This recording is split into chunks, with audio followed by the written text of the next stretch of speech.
السلام عليكم ورحمة الله تعالى وبركاته. أعوذ بالله من الشيطان الرجيم. بسم الله الرحمن الرحيم. 5 நிமிட மதரசா குர்ஆன் ஹதீஸின் ஒளியில் ஒன்றாவது தலைப்பு இஸ்லாமிய வரலாறு.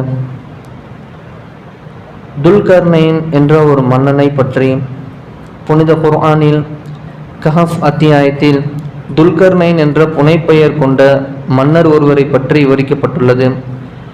இவரின் முயற்சியாலேயே பனு இஸ்ராயல்களுக்கு பாபுலின் அடிமை தனித்தனத்திலிருந்து விடுதலை கிடைத்தது. மேலும் ஜெருசலம், அதாவது பைத்துல் முகத்தஸ் போன்ற புனித ஸ்தலம் பல வகையான சேதாரங்களுக்கு பிறகு இவரின் கரத்தில் புதுப்பொலிவு பெற்றது.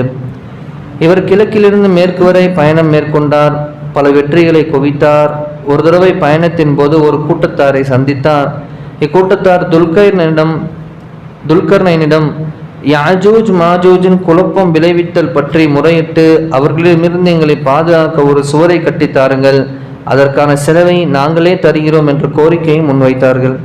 ஆனால் துல்கர்னைன் அவர்கள், அல்லாஹ் எனக்கு நிறையவே செல்வத்தை வழங்கியுள்ளான் என கூறி சுவருக்கான செலவை வாங்க மறுத்து தமது சொந்த செலவிலேயே உறுதியான ஒரு சுவரை கட்டி முடித்தார்கள்.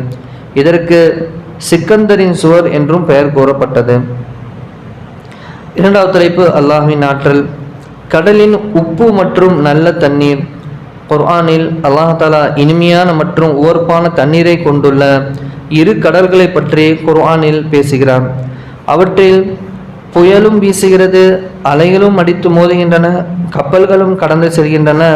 இவ்வளவு இருந்தும் இரண்டு வகை தண்ணீரும் ஒன்று சேருவதில்லை.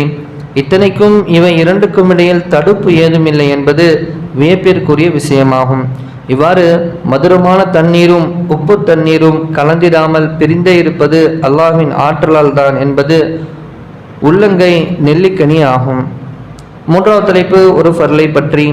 வாங்கிய பொருளை திருப்பி கொடுத்தல். திருப்பி தரும் நிபந்தனையுடன் வாங்கிய பொருளை கட்டாயம் திருப்பி தர வேண்டும் என பெருமானார் ஸல்லல்லாஹு அலைஹி வஸல்லம் அவர்கள் கூறினார்கள்.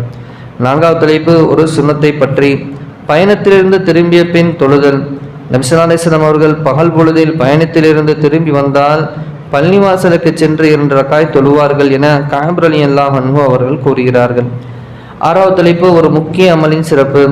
சொர்க்கம் செல்வதற்கான துஆ. ரஹீது பில்லாஹி ரப்பன் வபில் இஸ்லாமி தீனன் வபி முஹம்மதின் ரசூலன் என்று ஓதுபவருக்காக சொர்க்கம் வாஜிபாகிவிட்டது என பெருமானார் ஸல்லல்லாஹு அலைஹி வஸல்லம் அவர்கள் கூறினார்கள். இந்த ஹதீஸ் ஸஹீஹ் அபூதாவுதிலே பதிவு செய்யப்படுகிறது. ஆறாவது தலைப்பு ஒரு பாவத்தை பற்றி. தனது மரியாதைக்காக பிறரை நிற்க வைப்பது. தனக்கு மரியாதை செலுத்துவதற்காக பிறர் இழந்து நிற்க வேண்டும் என நினைப்பவர் தனது இருப்பிடத்தை நரகத்தில் ஆக்கி கொள்ளட்டும் என பெருமானார் ஸல்லல்லாஹு அலைஹி வஸல்லம் அவர்கள் கூறினார்கள். ஏழாவது தலைப்பு உலகத்தை பற்றி. உலக நேசம் அழிவை தரும். பெருமானார் ஸல்லல்லாஹு அலைஹி வஸல்லம் அவர்கள் கூறியதாவது, சந்தோஷமாகுங்கள், நீங்கள் வேண்டியது கிடைக்கும். அல்லாஹ்வின் மீது ஆணையாக நீங்கள் ஏழையாகி போவீர்களோ என நான் அஞ்சவில்லை.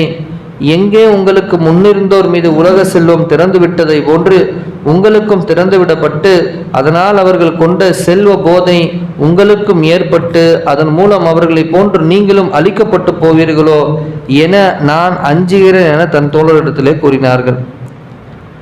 எட்டாவது தலைப்பு மறுமை பற்றி. சுவனவாசிகளின் உயர்தர விரிப்பு.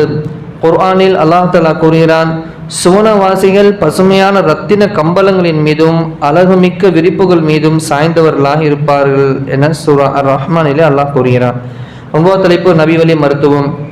பூண்டின் பயன்கள். இந்த மாணவர்கள் வராது இருந்தால் நான் பூண்டு அவசியம் சாப்பிடுவேன் என பெருமானார் ஸல்லல்லாஹு அலைஹி வஸல்லம் அவர்கள் கூறினார்கள். கருத்து, பூண்டில் அநேக பலன்கள் இருப்பது நபி ஸல்லல்லாஹு அலைஹி வஸல்லம் அவர்களின் மேற்படி கூற்றால் தெளிவாக தெரிகிறது. இதை சாப்பிட்டதால் நெஞ்சு வலி நீங்குகிறது, ஜீரணத்தை ஏற்படுத்துவதற்காக, தாகத்தை குறிப்பதற்காகவும் மருத்துவர்கள் கூறுகிறார்கள். 10வது தலைப்பு குர்ஆனின் அறிவுரை. குர்ஆனில் அல்லாஹ் தஆலா கூறுகிறான், நீங்கள் விரும்புகின்றவற்றிலிருந்து செலவு செய்யாதவரை நன்மையை அடையவே மாட்டீர்கள். எந்த பொருளை நீங்கள் செலவு செய்தாலும் நிச்சயமாக அல்லாஹ் அதை நன்கறியக்கூடியவனாக இருக்கிறான் என குர்ஆனிலே அல்லாஹ் நீங்கள் விரும்பும் பொருளை தர்மம் செய்யுங்கள், செலவு செய்யுங்கள் என்பதாக அல்லாஹ் குர்ஆனிலே அறிவுரை பாருகிறான். இந்த நன்மையை கேட்டும் அதன்படி அமல் செய்யக்கூடிய பாக்கியத்தை நம் அனைவருக்கும் தந்தல் புரிவானாக. சுப்ஹானல்லாஹி வபிஹம்திஹி சுப்ஹானக்கல்லாஹும்ம பிஹம்திக அஷ்ஹது அல்லா இலாஹ இல்லா அன்த அஸ்தக்ஃபிருக வ அத்தூபு இலைக். ஆமீன். خير سبحان ربك رب العزة عما يصفون والسلام على المرسلين والحمد لله رب العالمين. صلى الله على محمد صلى الله عليه وسلم. صلى الله على محمد صلى الله عليه وسلم. صلى الله على محمد يا رب صل عليه وسلم. السلام عليكم ورحمة الله وبركاته.